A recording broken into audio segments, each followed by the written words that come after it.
Ассаламу алейкум, дорогие мои подписчики, не забывайте ставить лайк, подписаться. Вот родители, да, не должны быть такими.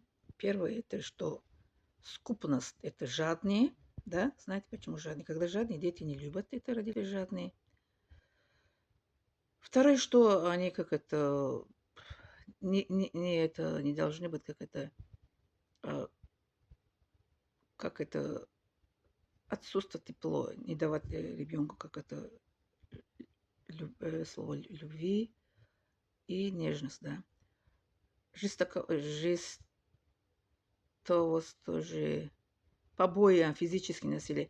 Ребенка, если папа, мама бьют, это ребенок никогда не забывает. Вот старости, одна причина, что они оставляют своим родителям, да, родители, свои родители, это вот насилие, это физическое насилие, это над детьми, да. Вот, причинение вреда матери. Если папа, это третий, четвертый, да, да. Если папа перед ребенком это унижает или как обижает ребенка, мама ребенка тоже это видит, эту картинку, тоже начинает как это не любить папу, ненавидеть папу. Нравственности, как это отца.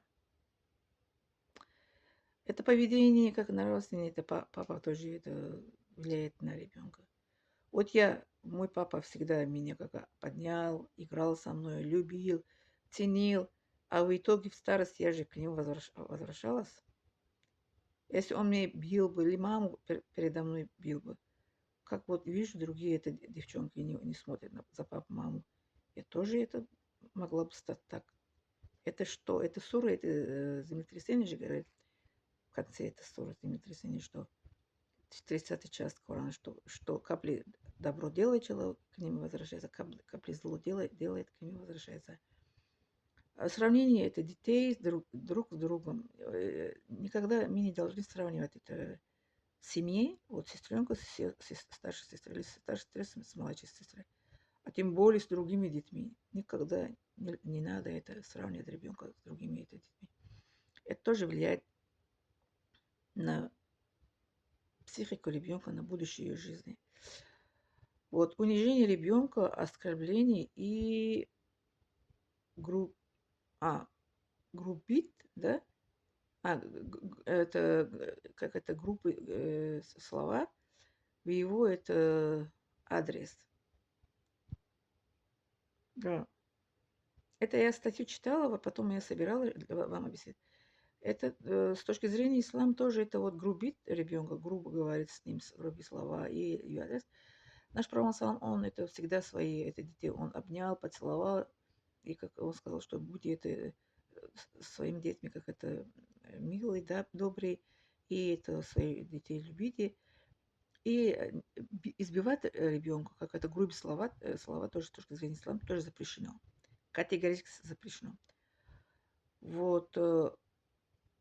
Также я добавляю на это вот эта статья, которую я собирала из интернета. Что я хочу сказать? Ребенку надо как это беречь, как цветок. Так цветок мы нюхаем, как ребенку надо нюхать, любить, обнимать, поднять. Это его, как это сказать, что у тебя все получится. Ты молодец, ты умница, у тебя все это получится. Даже это не надо ребенку как это сказать, что ты знаешь, что ты такой, ты вот сегодня такой сделал, поэтому ты такой, останешься такой. Нет, не надо ребенку как это сломать или как это разбить его, как это психику или как это его как это желание. Надо его всегда морально поддерживать ребенка, всегда, а физически тем более.